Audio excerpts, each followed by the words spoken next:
L'un des premiers dilemmes que l'on rencontre lorsqu'on se lance dans la couture, c'est le choix de la machine. Le plus important consiste à déterminer quelles fonctions vous seront nécessaires. Il n'est pas utile de partir sur un modèle trop sophistiqué si vous n'êtes pas certaine que la couture vous plaira. Mais gardez également à l'esprit qu'une machine bon marché ne sera pas toujours une bonne affaire. L'idéal c'est à la fois une machine simple d'utilisation et proposant suffisamment de possibilités pour vous permettre de progresser. Une des premières questions que vous vous poserez, mécanique ou électronique? Au début ce sera surtout une question de budget. Si vous souhaitez mettre autour de 100 €, ce sera une mécanique, pour débuter ça peut largement suffire.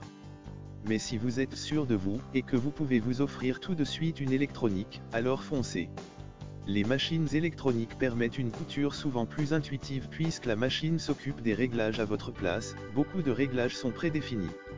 Elles sont également un peu plus silencieuses et souvent plus précises, notamment dans la régulation de la vitesse. La graduation des intervalles dans le réglage de la largeur et la longueur de pointe est plus fine, certaines fonctions automatiques de point d'arrêt, des stops à aiguilles plantées ou levées sont proposées. En France, les ventes de machines à coudre ne se sont jamais aussi bien portées, plus 10% d'augmentation cette année.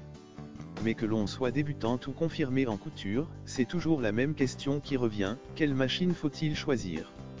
Car entre les multitudes de références et de prix, choisir sa machine à coudre peut rapidement devenir un casse-tête. Faut-il alors privilégier les machines manuelles ou automatiques? Comment ne pas se tromper lorsqu'on investit dans une machine à coudre?